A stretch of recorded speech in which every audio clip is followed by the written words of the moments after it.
Hey everyone, welcome to Keeping It 100 podcast, Real Women, Real Talk with Adrienne and Jacqui. Each week, we're going to dive into any and all topics, keeping it real, keeping it honest, and keeping it slightly uncomfortable. Thank you so much for joining in to today's episode. Now let's begin. Hi everybody, I'm Jacqui. I'm Adrienne. And thank you so much for joining. And this is Terri. Terri, introduce yourself. Yes. I wasn't sure if I was supposed to or not, but I'm Terri, and I'm the very, very grateful guest to be on here for the second time. Yay! I know. Yay. So as you guys recall, we had Terri join us on our first part of Coping with Grief in episode 14. So this is our part 2 of continuing the conversation and going through the questions that came from you guys. And you guys, thank you so much again for all the questions that you guys have sent to us, and we appreciate it. And Terri is going to take it away. We're going to ask her a whole bunch of questions, and you guys stay tuned. And if you haven't listened to episode 14, we recommend that you go back and listen to that one first before listening to episode 21. Yeah. Sounds good. Alrighty. How are you doing, Terri? Thank you so much for joining us here today. I'm doing great. I'm not loving the fact that we're about to have a blizzard. So the good news is I'm not looking at a window. So thank goodness. I would start to mourn the loss of the beautiful weather that we just had. I know.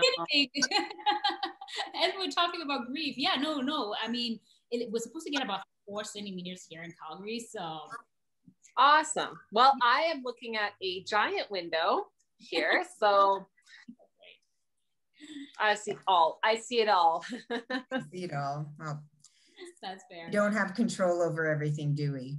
Yeah, no. And you know what? I actually don't mind it. Like, I don't mind a snowstorm or like a good rain. I just don't like it when it stays forever and it gets super cold. So sometimes like a nice whiteout blizzard, it's kind of nice sometimes. If you're cozy inside with like a cup of hot chocolate, life is good. It is. Not if you're stuck on the road. Exactly. Not if you're stuck on the road. No. Right. But I put on my Smile t-shirt today, and it's yellow for anybody who's listening. It's a yellow Smile t-shirt. So hopefully this will invite the sun to come back up very soon. Good. Yeah, it's a great shirt. Love that. Okay, so as a quick little recap from episode 14, Terri discussed a little bit more on what the clinical definition could be of grief and what your definition of grief was there, Terri, right?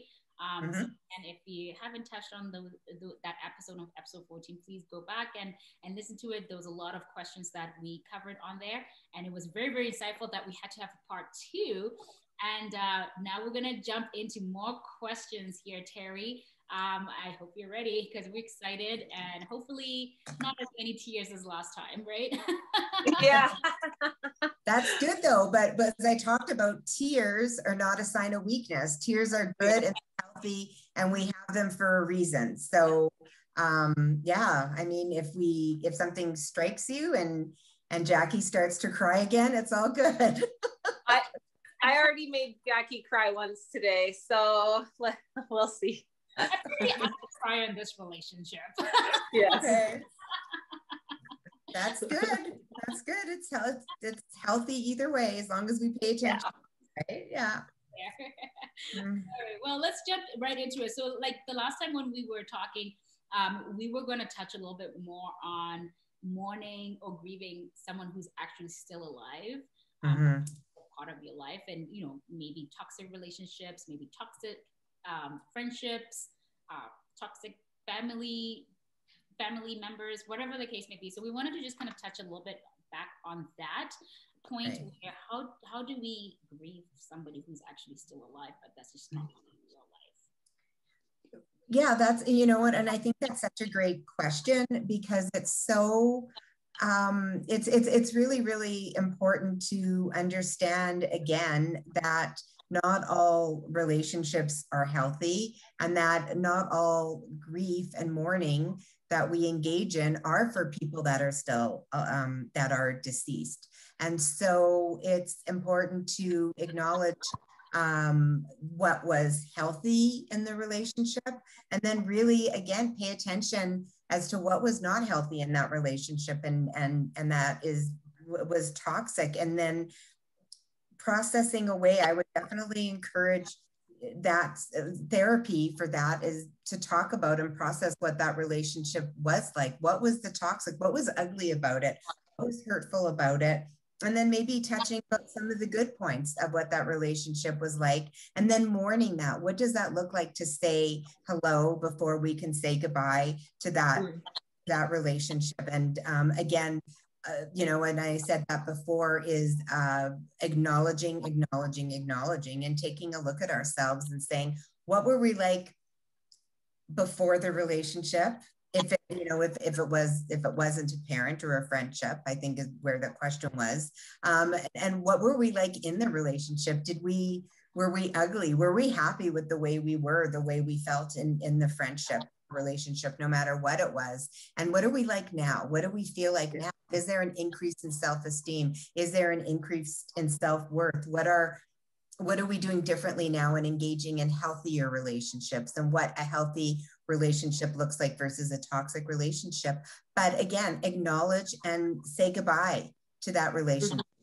And it doesn't mean that goodbye to that relationship might be forever. Sometimes people can change, and sometimes we can heal apart and then come together and heal together. So again, when I am working with people around that, it is important for me to get all the information in the circumstances of the relationship. But that toxic is poison. And if it's poisoning us, then it's time to leave and say goodbye to that. Yeah, that makes sense. That makes total sense. I actually have a question on just to kind of touch on that, the toxic relationship thing. So what you find that a lot of the times, a lot of people who are actually in toxic relationships have a harder time actually leaving that relationship.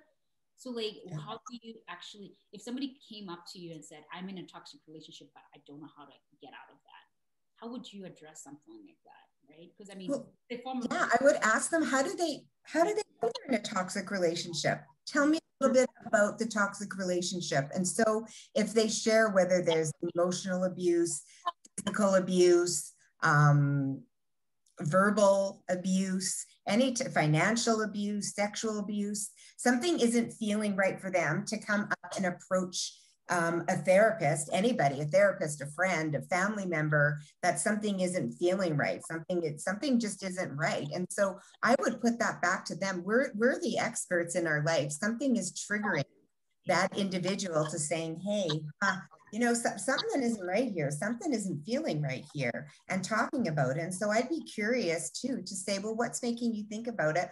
What would you like to do? What do you feel like you need to do? And then how can we support you in getting that done? So it's a work in progress, but we get these little hints, these little triggers as to something isn't right, something isn't feeling right. So bravo to that individual to be able to pick up on that. Yeah, okay, that makes sense.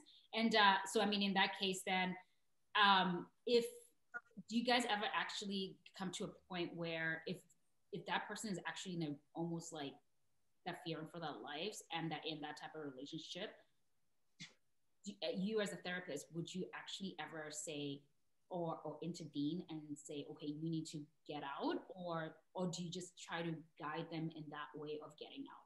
Like, how do well, for sure, I would definitely provide them with, these are the options. What kind of supports do you have? If their life is at risk, we always would talk about a protection plan, a backup plan. Do you have a backpack? If do you have it hidden under the bed? Do you have some extra cash? Do you have somewhere you can go? Is your phone fully charged? If they have kids, do they have maybe some stuff packed for the kids that if they had to leave, they could get out really quickly? That kind of stuff. But I would not say, I've said, again, I can't tell an adult, unless they don't have full capacity, this is what you need to do. You need to do that now. We know a lot of times it takes people sometimes 6 or 7 times to leave a relationship like that. And so if we're talking about a couple relationship, it's hard. If we're talking about children who are disclosing and they're underage, that's when child welfare would get involved and do their investigations. And if need be, remove the children in the worst comes to worst situation. And, you know, and as we get older, what about those toxic relationships maybe that we realize we've had with our parents or with other friends that we might have to say goodbye to? But in regards to me saying, you know, you need to leave now, I don't feel that that's my obligation. I will definitely suggest, I would definitely talk about options. We would definitely do some planning. I would definitely give them all the resources that there would be available to them, make myself available, give them the appropriate phone numbers. But to say, you know, you need to leave now. I mean, that's my opinion. You know, if again, somebody was sitting there with their suitcases packed and they were, you know, bruised or whatever, I would definitely try and get them to a hospital. Or when I was doing a crisis line, I would have the police maybe on the other line. I would, you know, signal someone to somebody on the other line and get to record the conversation. Or if they were suicidal, and the police would go and then take them to the hospital if need be. But in that session, if they really were feeling unsafe and couldn't go back, then yeah, absolutely, I would make arrangements for safety. But to say, well, you got to get out, that's not, you know, that's not safe. You might, definitely, you might end up dead. But if they're a full functioning adult with capacity, it's their decision. And I've had to sit present with many, many people who have had to, you know, or who've made choices and gone back to relationships that were not safe and were not healthy. Yeah. And I've offered that I, you know, we are here and we are here to support you, but inevitably these are your choices and your decisions. And again, like I said, I think the stats are people maybe leave maybe 6 times before they actually make it a permanent leave. Right. Right. Okay. You know, and then mourning and then talking about grief, they are mourning all those losses associated with all of that, those hopes, your dreams, financial losses, all that, lots of stuff, that ripple effect after that. Mm-hmm. Well, that's pretty awesome. Did that answer the question? Questions. Yes. So much. Yeah. It's just a lot to digest for sure. No kidding. That's a whole other podcast. Yeah. That's 100%. Okay. So Terri, what are some strategies for overcoming like the anger stage of grief? Mm-hmm. So again, as I talked about in the first, Elizabeth Kubler-Ross again talked about the stages of grief, and those were again meant for the dying, not so much those that are grieving and then mourning. So when we talk about the stages of grief, I know that they're there and they've been put out there. I don't really, when I sit present with people, I don't sit there and say, oh, look where you are. You're in the anger stage, or you're this, or you're this.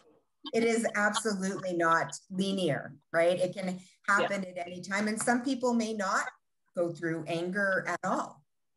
Some people may not go through, you know, the depression or all those stages. So anger is a really, really good emotion. I love talking with people about anger because it gives you a lot of information. It gives me, as the therapist, a lot of information about the anger, about what the relationship was like, what was the loss like, and processing those feelings and emotion around that. So anger really is one of those top layers of the emotion, and so it's a really good emotion for us to have, and then to process and really peel apart as to what's underneath that anger. And usually there's some sadness, some fear, some remorse, some regret around that. So again, important, a real important emotion to process and acknowledge and talk about. and pull up and pull apart, because I never want to say that it's not okay to be angry around the circumstances of the loss, the way the person died, right? Like suicide, someone maybe died from AIDS. Well, if they weren't gay, then they wouldn't have contracted AIDS, and then they'd still be alive. So right. Yeah. Again, that anger can give a lot of information, and it is, and it's an important emotion and feeling to have that we can pick apart and talk about it.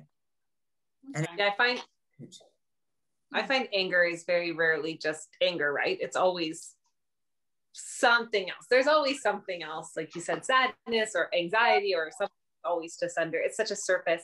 Not that it's just the surface, but my experience with somebody who had anger problems, it was always, that was the top level, like the top layer. There's always more. It is, and it is when you think of that onion. It is usually the top layer of it, and then we figure out why.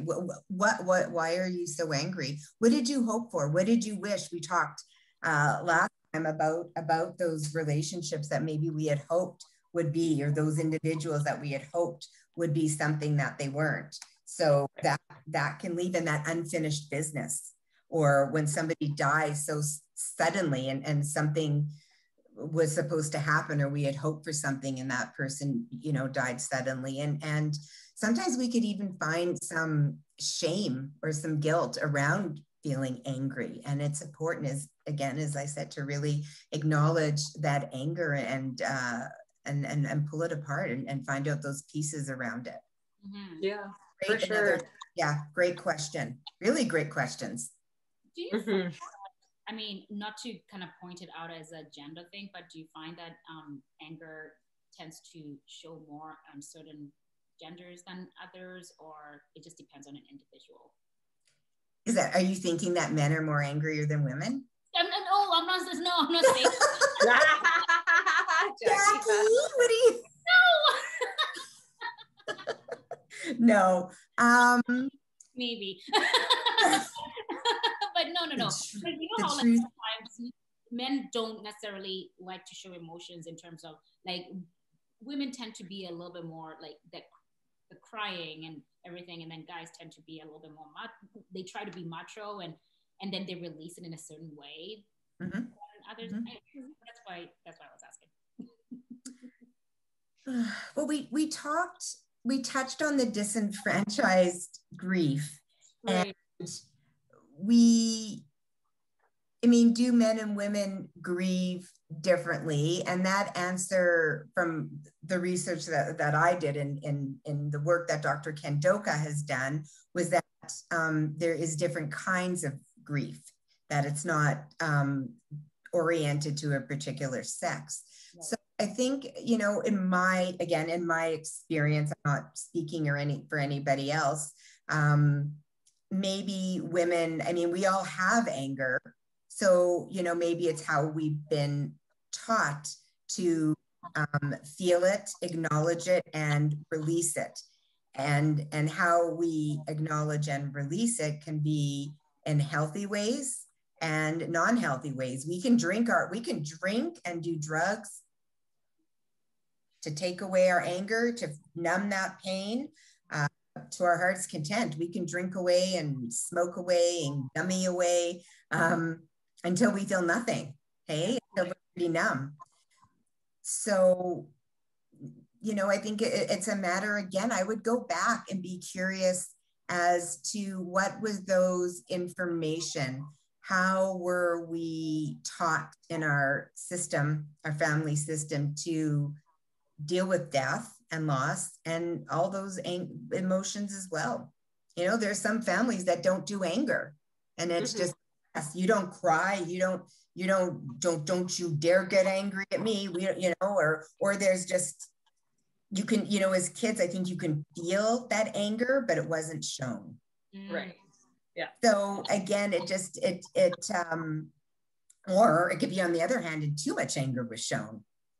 So I think it all depends really on the family system and the messages that we were given. And maybe, you know, maybe there is a gender thing to it. I've seen some women get pretty mad and fight and have engaged in really some inappropriate behaviors, as I have men. I've had men sit and cry, and I've had other women just sit there and be furious, and vice versa. So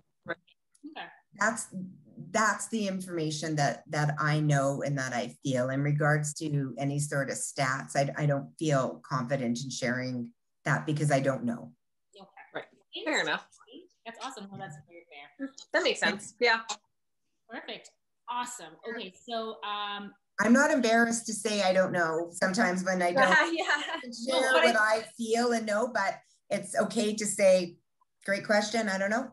Yeah. I also feel like most answers to most questions are, it depends. Right? Yeah. Like it depends. It depends on your culture. It depends on who's gathering the stats at what time. Like, it, you know, it depends. Yeah. There's girls who are going to be more angry, guys. It always kind of just depends on so many factors. So even with the stats, it depends on whether, you know, they took a bunch of 20-year-olds and put them in one group. Research, they took a bunch, you know what I mean? Like, it just all depends. Yeah. I totally agree with you.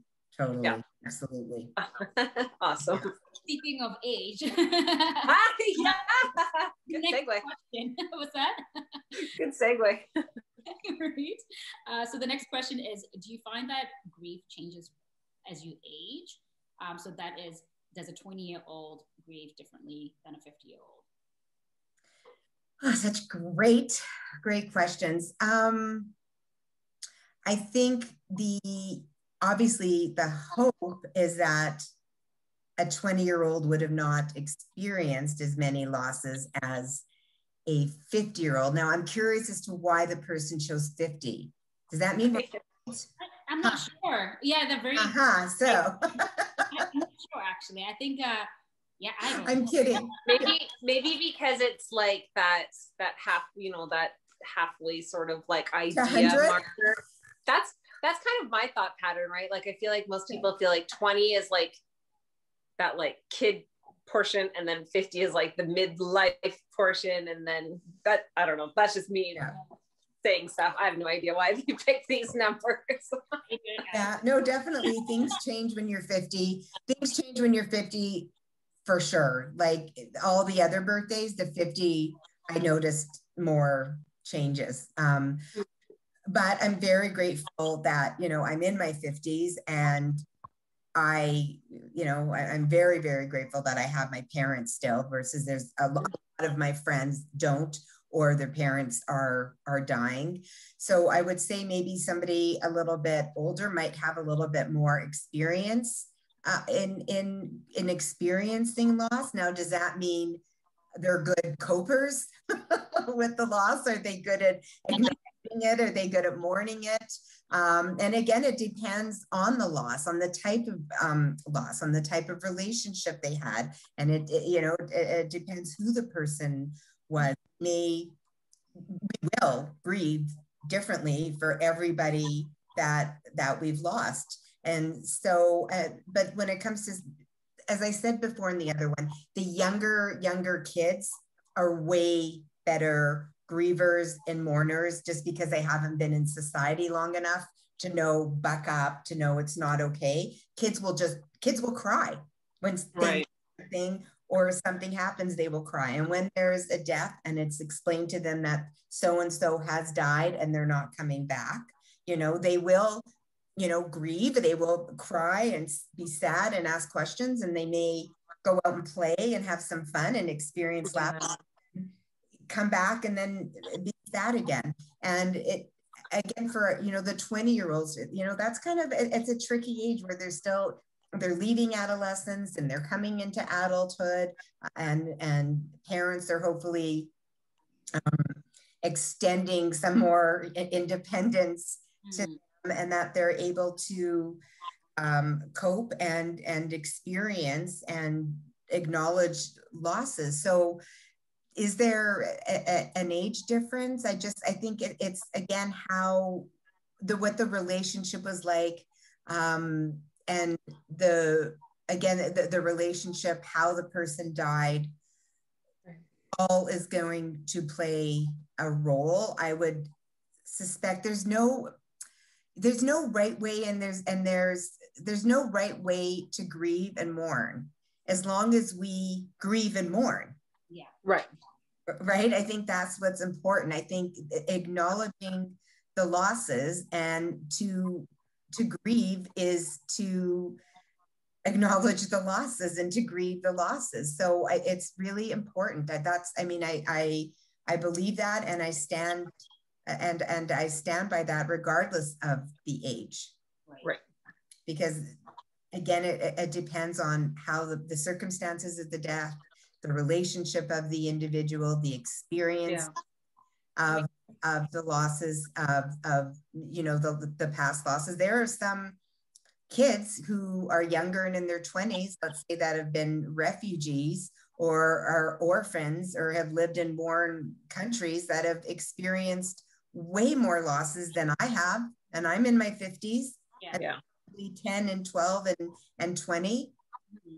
So yeah, and maybe having experienced more losses, but again, there are some kids that have unfortunately experienced way more losses than we have altogether. For sure. I mean, that answered the question properly, but oh no, yeah, I think no, because it ultimately comes down to the fact that it depends, right? It depends, right? It depends. Absolutely. That makes sense. Okay. Cool. Awesome. Well, so then I guess on that note, these questions all kind of tie into each other really well, actually. So, how do we know, or how can you tell if you've grieved fully from loss? Well, number one, there is no fully. Yeah. There is no fully. There is no recovery. There is no end point. Grief is a journey.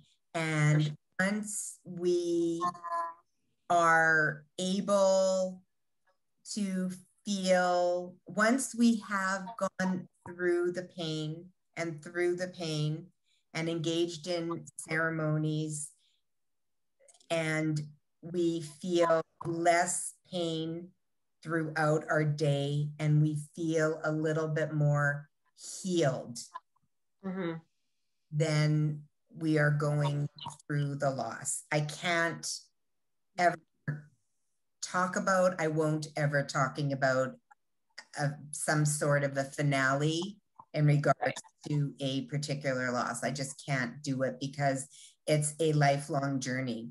And so if you're feeling a little bit differently, if you're able to experience a little bit more joy, but can still acknowledge the pain and still acknowledge the loss and still cry and still have those memory linkages, that's okay. I just can't comment on a finale of a loss, because it's just a journey. But if things after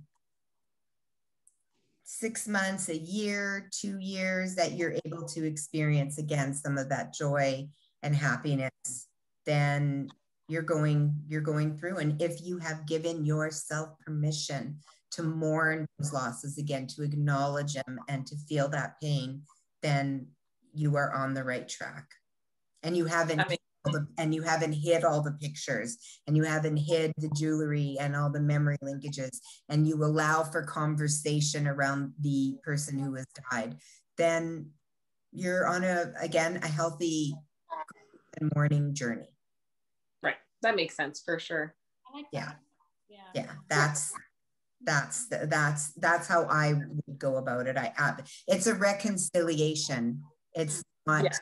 It's just a journey. It's just not something that ends. It may look and feel different over time, but it just doesn't end. It's not a disease. Again, no. Talking about that, it's not a disease, and something. It's not a disease that you heal from. It's a spiritual journey. Yeah, for sure. Yeah, it's something. Yeah, that makes sense for sure. Yeah. Thank you. You're welcome. Actually, to kind of get off topic before we jump into the next question. Earlier on, we were discussing like pros and cons, and I was talking about, and I remember that I made a journey from moving from home to Canada in 2006, and I got choked up, and I was like, why am I still crying about this? But it was only because, you know, I left my family there, and I went through that homesickness where and it was a form of grief again.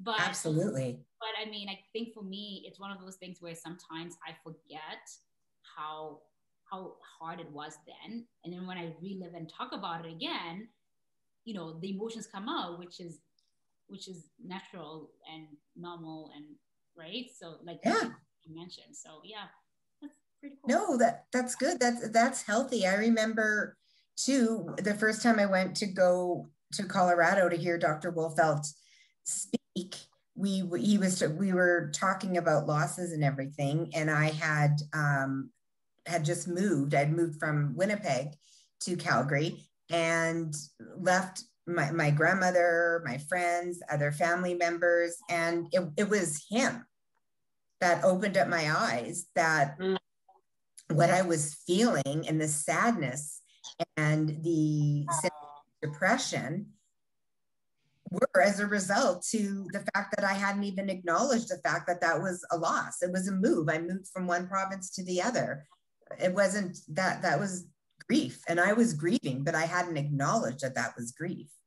And it was painful. It was really, really, really painful. Homesickness is the worst.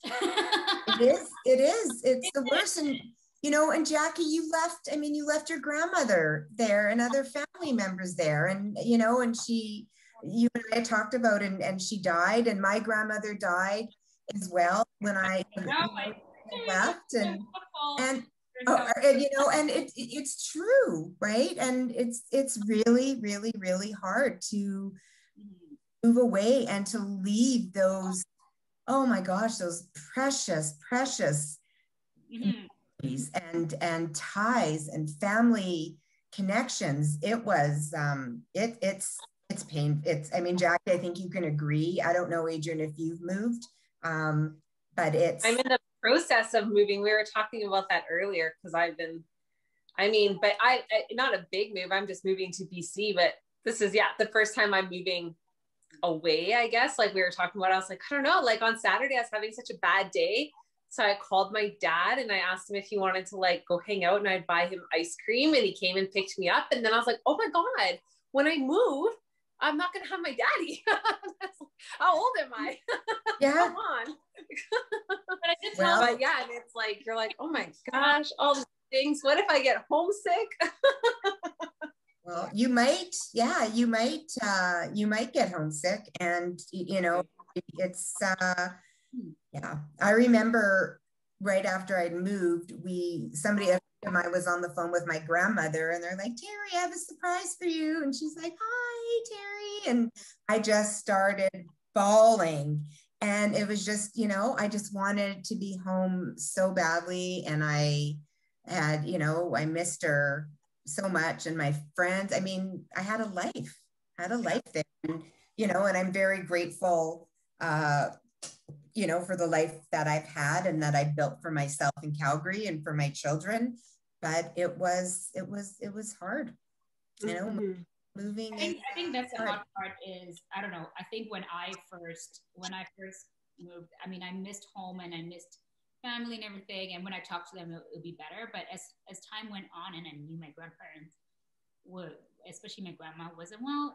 Every time I talked to her on the phone, I was just stop bawling. Like, oh, it was just the worst. Anyway, I miss it every day. So yeah.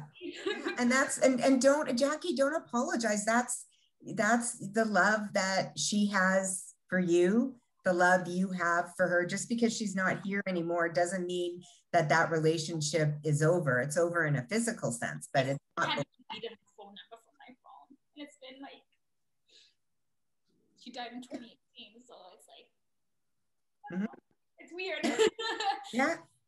So. Yeah, absolutely. And, you know, when my girl's grandfather died, I think they kept his his voice on his voice message. I don't know. They still might even have it. I don't, but I don't think there's anything wrong with that. And it's important for people to understand that a move, any kind of move, any kind of transition, anything good or bad is still a loss. Yeah. Right. You know, I moving from Winnipeg, my loss was I don't get proper corned beef sandwiches, like everything. not even, you know, and the friendships and yeah, so those are all losses that I think that I had to acknowledge and engage and miss, and I still miss it. Yeah. I still miss it. I miss it, and I've maintained those friendships, but yeah, I just miss it, and that's okay. Right, for sure. Mm-hmm. Yeah. Anyway. Yeah. I'm giving you hugs, Jacqui. Me too. Virtual hugs. All good. Sending you virtual hugs.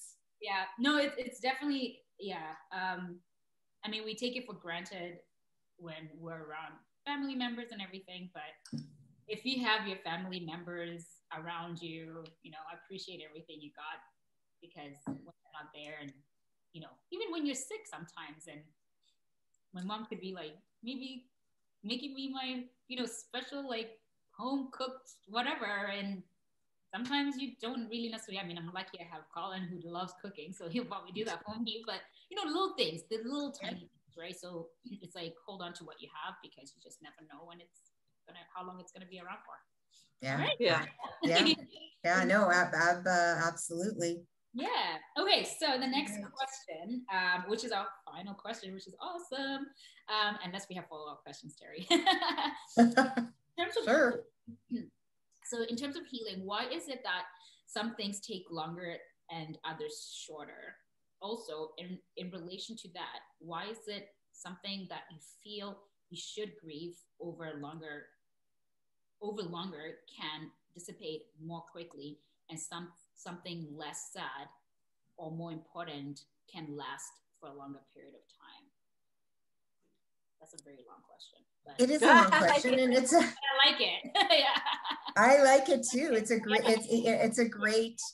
It's a great question. Yeah. Again, I think, and please let me know if I'm going off topic here. It's again dependent on the relationship and the relationship that you had with that individual. I want to repeat myself that you could be in one family, and when one individual or a pet or a parent dies, everybody in the family, whether we're all raised under the same house, had different relationships with that individual, with the parent, with the spouse, and their grief and how they mourn is going to look different. So again, it's about that relationship. What did that relationship look like? Some losses we might be able to reconcile with maybe a little bit quicker than some other losses. And so our healing and how we mourn and the grief, the feelings that we have might just be different. Again, it is, what was that relationship like? What was that loss like? And then that will help us heal based on how we acknowledge it and how we mourn them. Right. And I'm feeling like did I touch on like why some losses we heal quicker than others? It's all dependent on the circumstances of what that relationship was like, the circumstances of the death, just all those different circumstances surrounding what that relationship was like with that individual, with that pet. Yeah. That, whatever, again, that loss was. We might be completely devastated over the death of a family pet versus the death of a sibling or a parent or a grandparent or a friend. And nobody gets to judge that. Those are our authentic feelings. Those are our authentic relationships. That makes sense. That does make sense. Thank you. Yeah, for sure. Did I answer I mean, I know it was like a two-part, three. Yeah. 3/4. Yeah. Well, yeah. No, I think you answered it pretty awesome. Yeah, because I mean, ultimately, it just depends on your ties to whatever it was that you lost, and some. And the relationship, the circumstances, again, the death, and what that relationship was, and what that relationship looked like, and what that relationship meant to you will all depend on what that pain, was like. Going back to the question where we left off about, if it was a toxic relationship, we might, go through that journey very differently than if it was a long pet that we absolutely loved for 18 years in our life, or a grandpa, right, or an uncle. We might mourn and grieve for a neighbor or an aunt who maybe was a friend more so than a parent or a sibling. Yeah, that makes sense. Yeah. So basically, the moral of today's topic was, it depends. It depends. It depends. It's just, I want people to be able to acknowledge the pain and the loss. Yeah. Focus on the reality of the death, saying hello to the fact that individual's gone before we can say goodbye, and realizing the circumstances of the death and the uniqueness of the relationship, and then really, really, really trying to accept those supports. Yeah. And realizing that there are ripple effects, there is that physical loss, that person or that pet is no longer there. However, it's still important to realize that the relationship isn't gone, even though the physical piece is, and that it's important to accept that support from others as well to help in healing. And then, like I said, realizing that there are ripple effects to the loss, and paying attention to our physical, our emotional, our mental, our cognitive, because all those are affected. Staying hydrated, really, after and while and during we are engaging in mourning. Yeah. It makes sense. That's so important, actually, because we always forget that piece, because it's so easy for us to lose ourselves when we're going through some form of grief, or again, some people tend to lean into alcohol, which is a dehydrator, where if you're dehydrated, you also, there's other issues that can come about, right? So it's very, very important to make sure that we stay hydrated and also keep our nutrition up, just so that at least our minds are still intact, right? And yeah, and to maintain those those social supports. It's hard. I know I'm one who's not great at accepting help and support, but I think it's important to realize that when you experience a loss, you probably don't have a lot of energy for meals and to do some of the laundry and everything. And that if somebody has offered to come and do your laundry, or if someone has offered to bring meals, then it is important to accept that help and support from others who love and care about you, and to honor those memories. If they're good, if they're healthy. If they're not, we can write them away, we can shred them away, we can burn them away, we can say what we want, and we can say, bye-bye, you are out of my life for right now, because you have not made me feel good, and this is unhealthy, and I'm done. That's a perfect ending. I like that. Yeah, for sure. Terri, this has been amazing. I'm already thinking of the next topic where we're like, we want Terri back. Awesome. Oh my goodness. But we can chat about that. Yeah. Absolutely.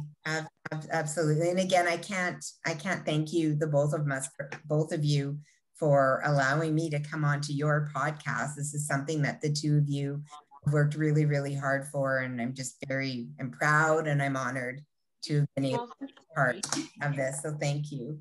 Thank you. Yeah, we're so grateful you could come on and be a part of our podcast. And yeah, I'm sure we'll find a topic to bring you back again very soon. And yeah, it was great. How to get through one of Jacqui's planks. Oh, well, I mean, we could probably do a plank on the next episode that we could bring you on. How about that, Terri? Yeah, no. No. You don't want me on doing planks, let me tell you. Kidding. Okay, everybody, thank you so much for tuning in to today's episode. Please let us know what you think. Remember, watch episode 14 as a first part of this episode, if you just jumped right into this one. And we appreciate all your feedback and reviews, and or even email us. Email either Adrienne and that, or I, or even Terri as well. We'll leave her contact details if you want to reach out to her. She also has own private practice, so if there's anything that you want to maybe chat with her about, please reach out to her as well. All right. Yeah, we'll put all the information in the show notes. Mine, Jacqui's, Terry's, all of it's there. So definitely check out the show notes, and don't forget to leave us a review. We appreciate you. Absolutely. Thank you so much. Have a good day. Thanks, Terri. Bye. Yeah, thank you. Bye-bye.